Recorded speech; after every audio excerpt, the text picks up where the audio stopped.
تو ہم اب ذرا بیورو چیف اسلام آباد خاور گھومن صاحب جو ہے ان سے ہی یہ پوچھ لیں. جی خاور بھائی السلام علیکم, گڈ مارننگ.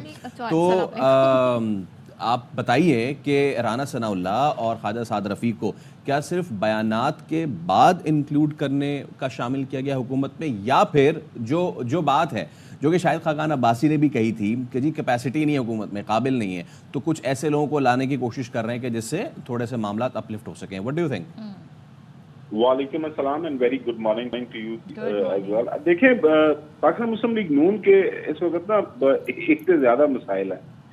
سب سے بڑا جو اس وقت مسئلہ پاکستان مسلم لیگ نون کا ہے وہ پرسیپشن کا ہے. پرسیپشن یہ بنی ہوئی ہے اور میرے خیال میں کافی حد تک جائز یہ پرسیپشن ہے کہ حکومت یہ ان کی نہیں ہے. وفاق کے اندر خاص طور پر آپ نے دیکھا کہ جو وزراء ہیں, دیکھیں دو بڑی اہم وزارتیں ہوتی ہیں, ایک وزارت داخلہ اور دوسری فائنانس منسٹری. اور یہ دونوں وزارتیں آپ نے دیکھا کہ داخلہ جو ہیں وہ محسن نقوی صاحب ہیں, وہ آزاد حیثیت سے ان کا الیکشن کا ہوا بحیثیت سینیٹر, اور اورنگزیب صاحب وہ بھی آئے. مسئلہ یہ ہوا ہے کہ آپ جو پہلے آپ کو پتا ہے اسحاق ڈار صاحب وزارت خزانہ لیا کرتے تھے, تو یہ ایک پرسیپشن ہے. اور اس کے ساتھ جو ہے پاکستان پیپلز پارٹی نے کہا تھا مل جائیں گے, وہ تو مل نہیں رہے. تیسرا مسئلہ یہ ہے کہ چونکہ پاکستان مسلم لیگ نون کے یہ جو بڑے ہیں, ظاہر سعد رفیق صاحب ہوں, جس طرح رانا ثناء اللہ صاحب ہوں, جو باہر رہ کے بات کرتے ہیں, تو اس کی وجہ سے پھر وہ یہ کہا جاتا ہے کہ جی یہ لوگ چونکہ حکومت سے باہر ہیں اس لیے ان کے پاس وہ ایکسس نہیں ہے, لہٰذا وہ جو ان کا دل کرتا ہے وہ بات کر دیتے ہیں. تو ایسا لگتا ہے جیسے وہ حکومتی پارٹی کی طرف سے نہیں, وہ ایک اپوزیشن کی طرف سے اس طرح کی بیان بازی کر رہے ہیں. تو شاید میرے خیال میں یہ بھی ایک وجہ لگ رہی ہے کہ ان کی ایک سیاسی میچورٹی ہے ان لیڈران کی, یہ اپنی ایک سوچ رکھتے ہیں, اس کا اظہار کر رہے ہیں. تو کیا پارٹی میں رہ کے اس طرح کے خیالات کا اظہار نہیں کر سکتے ہوں گے؟ پھر یہ دیکھیں پارٹی کے اندر ہے کہ خیالات کا اظہار کرنا ایک بات ہے, لیکن حکومتی کارکردگی کے اوپر بات کرنا اور حکومت کی جو اونرشپ ہے نا اس کے اوپر بات کرنا, یہ دو مختلف چیزیں ہیں. اب ایک سے زیادہ جو نون لیگ کے لیڈران ہیں وہ ہر روز یہ بیان دیتے ہیں کہ جو حکومت ہے, خاص طور پر وفاق کے اندر حکومت ہے, جو فیڈرل گورنمنٹ ہے جس کو ہیڈ کر رہے ہیں محترم شہباز شریف صاحب, یہ حکومت ہماری اکیلے کی نہیں ہے, اس کی پوری اونرشپ ہم نہیں لے سکتے. رانا ثناء اللہ صاحب نے کہہ دیا کہ جی یہ بالکل ہم نے وعدہ کیا تھا کہ ہم ذمہ دار ہوں گے اگر ہمیں سادہ اکثریت ملتی ہے, ہم ذمہ دار ہوں گے اگر ہمیں 2/3 میجورٹی ملتی ہے. یہ تو ایک اتحادی حکومت ہے. اسی طرح جو ہے کوئی کہتا ہے ہماری یہ کٹ پتلی ہے, کوئی یہ کہتا ہے کہ ہمارے اوپر یہ امپوز کی گئی, کوئی یہ کہتا ہے کہ ہم نے تو بحالت مجبوری ریاست پاکستان کو بچانے کے لیے یہ حکومت لی ہوئی ہے. تو اونرشپ اس طرح نہیں لے رہے. تو اس تاثر کو ختم کرنے کے لیے بھی میرے خیال میں خواہش ہوگی جو ہے شہباز شریف صاحب کی, یہ لوگ آئے. باقی دیکھیں ظاہر ہے پارٹی ہے, پارٹی کی حکومت ہے, یہ بڑے لوگ ہیں. اگر فرض سے الیکشن ہار بھی گئے ہیں, میرے خیال میں ان کو سینٹ کا ٹکٹ دے دیتے, سینٹ کا ٹکٹ نہیں دیا تو ظاہر ہے وہ حکومت کے پاس اختیار تو ہوتا ہے, ان کو ایڈوائزر لگا دیں اور کوئی اس طرح کا عہدہ دے دیں, کسی نہ کسی جگہ پہ ان کو وہ بٹھا سکتے ہیں.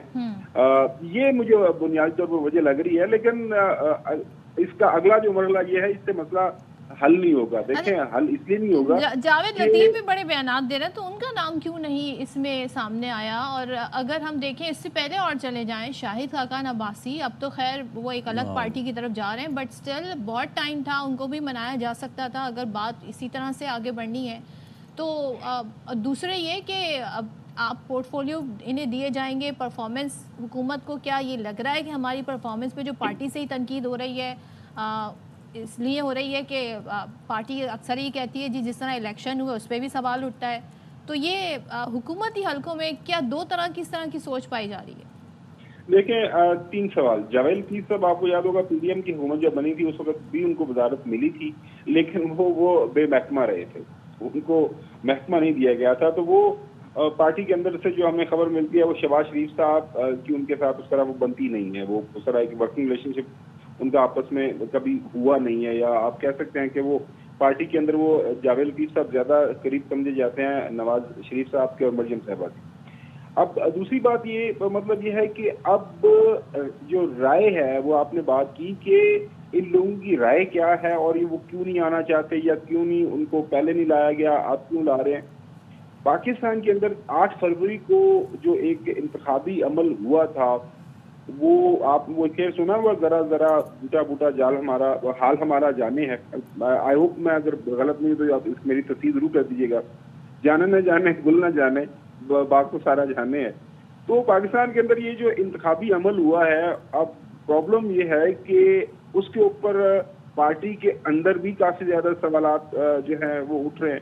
آپ کو یاد ہوگا کہ ہمارے وہاں وزیر آباد سے ایک ان کے چیمہ صاحب ہیں, میں نے وہ کہہ رہے ہیں, انہوں نے بیان دیا تھا اخبار کے اوپر, وہ بیان چھپا تھا کہ مجھے بھی فارم 47 آفر ہوا تھا. میں نے کہا نہیں یار, میں آن گراؤنڈ چونکہ میں سارے پولنگ اسٹیشن سے ہار گیا تو مناسب نہیں لگتا. اس طرح کے کچھ اور لوگ بھی ان میں ہیں. آپ دیکھ رہے ہیں کہ جو دوسرے نمبر والے ہیں وہ کافی لوگ جو ہیں پچھلے دنوں جو حامد رضا یہ کوٹلا یہاں سے ان کے گجرات کے پریزیڈنٹ ہے PMLN کے, انہوں نے بیان دے دیا تھا کہ جی ساری یہ پورے ڈسٹرکٹ میں ہم تو آئی دوسرے نمبر پہ آئے تھے, پہلے نمبر پہ تو کوئی اور پارٹی آئی تھی. تو وہ بھی کافی سوال ہے. پارٹی کے اندر یہ بھی ایک رائے آ رہی ہے کہ جناب اللہ جڑا سی کام کیتا چنگا نہیں کیتا.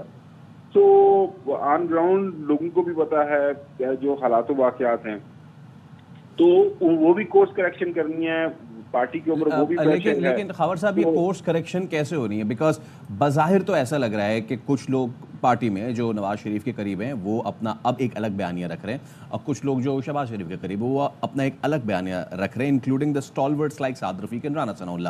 تو اب سچویشن ایسی ہے, سامنے اپوزیشن کھڑی ہے, وہ کہہ رہی ہے ہم احتجاج کریں گے, اور آپ کے اندرونی اس طرح کے معاملات ہو رہے ہیں. تو کیا یہ دھڑے بندی ہونے جا رہی ہے مضبوط تر, اور اگر ہوتی ہے تو آپ معاملات کیسے لے کے آگے بڑھیں گے نون لیگ کی حکومت؟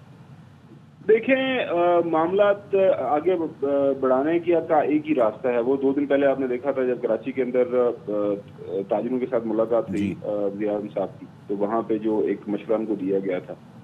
پاکستان کی ایک جو بڑی حقیقت ہے وہ سنی اتحاد کونسل والے ہیں, وہ جو پاکستان تحریک انصاف ظاہر ہے ان کا دوسرا نام آج کل استعمال ہو رہا ہے, وہ پنجاب کے اندر لیڈر اپوزیشن ہے, سینٹر کے اندر ہیں, وفاق کی سینٹ کی وہ سب سے بڑی پولیٹیکل پارٹی ہیں, اور وہ ایک ان کے ساتھ جو اس وقت ایک مخاصمت کا عمل جاری ہے اس کا حل کرنا ہے. حل کا طریقہ کار ایک ہی ہے کہ ان کے ساتھ مل بیٹھے. کل آپ نے پتہ نہیں آپ کو ضرور میرے خیال میں تقریر سننی چاہیے, بہت اچھی تقریر کر جو حافظ نعیم الرحمان صاحب ہیں جماعت اسلامی کے نئے امیر, لاہور میں انہوں نے کی پہلی ان کی تقریر جو تھی, بڑی خوبصورت باتیں انہوں نے کی. انہوں نے کہا جی پاکستان کے اندر اس وقت جو آئین کی بحالی کا عمل ہے اس کے لیے ہمیں سب کو مل بیٹھنا پڑے گا. تو حل اس کا بڑا ایک ہی ہے. حل وہ یہ ہے میری نظر میں, جو بھی انتخابات کے اوپر بڑے سوالات ہیں وہ ساری سیاسی جماعتوں کو مل بیٹھ کے ان کا حل نکالنا پڑے گا. اچھا وہ حل کس شکل میں نکال سکتے ہیں؟ وہ حل کو جو انتخابی اصلاحات کی شکل میں نکال سکتے ہیں. میں بھی بات ہو سکتی ہے کہ یہ اتنے ٹائم کے بعد دوبارہ الیکشن میں جایا جا سکتا ہے, چونکہ اس وقت معاشی مسائل ہیں, اس کے لیے کوئی نیشنل گورنمنٹ کی تشکیل دی جا سکتی ہے, کیونکہ ساری جماعتیں اس وقت جو ہے حصہ ہیں پارلیمان کا. اور ایک حل جو ہے وہ مل بیٹھنے میں. خاور صاحب صرف میں آپ سے چاہوں گا, کیونکہ وقت ہمارے پاس مختصر ہے, چھوٹا سا کمنٹ ہاں یا نہ میں آپ سے جواب چاہوں گا, کیونکہ کل سے ایک بڑی بات چل رہی ہے نا, مریم نواز نے جو پولیس وردی پہن لی تھی, بہت سے لوگ کہہ رہے ہیں اچھا, بہت سے لوگ کہہ رہے ہیں اچھا نہیں تھا. آپ کیا کہتے ہیں اس پہ؟ میں نے دیکھیں کل ہم رات کو پروگرام اس کے اوپر بھی کیا تھا. میرے خیال میں اس میں کوئی بری بات نہیں ہے. وہ ظاہر ہے وہاں پہ خواتین کیڈٹس وہ پاس آؤٹ ہو رہی تھی, وہ جا کے انہوں نے ان کے ساتھ ملی اور ان کو ایڈوائز کیا گیا پنجاب پولیس کی طرف سے. یہ ہوتا ہے, مطلب اس میں کوئی بڑی ٹھیک ہے. یعنی کہ خاور صاحب آپ کے نزدیک پہ اپوزیشن جو ہے وہ چائے کی پیالی میں صرف طوفان لانے کی کوشش کری. Thank you so much.